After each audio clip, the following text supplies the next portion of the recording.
Au nom de Dieu clément et miséricordieux, bénédiction et paix sur Mohammed, ses proches et ses compagnons.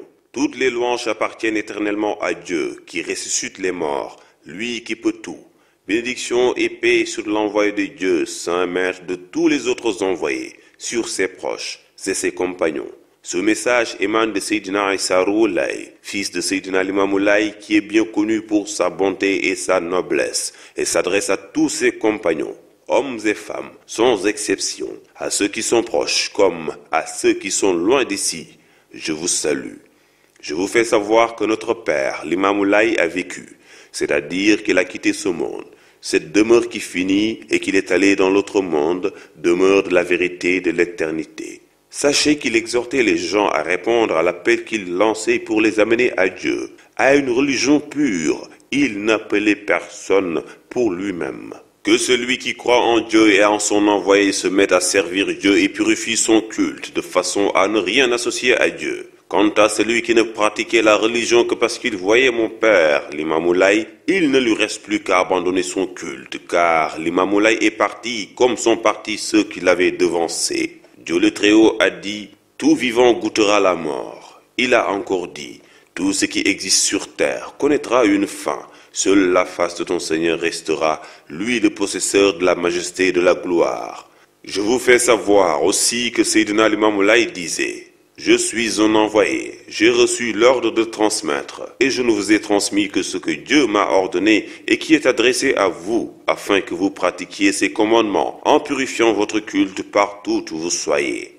Je vous fais savoir que je ne vous recommande rien d'autre que cela. Je vous recommande l'obéissance à Dieu et à son envoyé. Pratiquez la prière, payez la zakat, jeûnez sainement durant le mois de Ramadan, payez l'impôt de la fin du Ramadan à son heure. Prononcez sans cesse, abondamment les noms de Dieu, à toute heure. Méditez les merveilles de Dieu, comme la création des cieux et de la terre, et de ce qui est entre eux. Gardez le silence sur tout ce qui ne comporte pas du bien. Détournez vos regards de ceux dont le regard est interdit par Dieu. Préservez les parties du corps contre les actes interdits et les actes détestables. Soyez patients, car Dieu le Très-Haut a dit, ô croyants, soyez patients. Soyez indulgents les uns à l'égard des autres. Soyez solidaires et craignez Dieu, afin que vous obteniez le salut.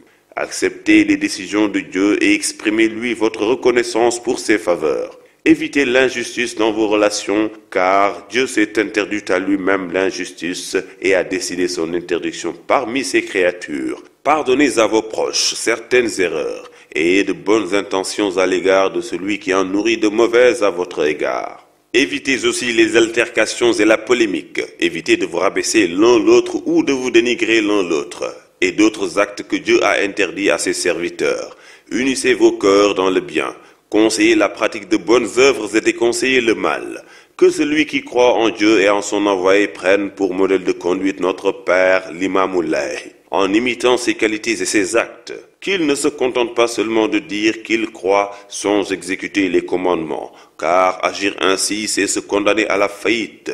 Mon père avait dit, je ne vous ai pas appelé pour déclencher une bataille ou la guerre sainte. Il n'avait ni couteau, ni sabre, ni lance, ni autre chose. Il prêchait la bataille contre soi-même qui consiste à préserver les parties de son corps contre la pratique de ce que Dieu a interdit à ses serviteurs et à s'efforcer d'accomplir les commandements de Dieu et de son envoyé partout où vous soyez. Moi aussi, je ne vous conseille rien d'autre que cela. À tous, hommes, femmes et enfants, à ceux qui sont libres comme aux esclaves.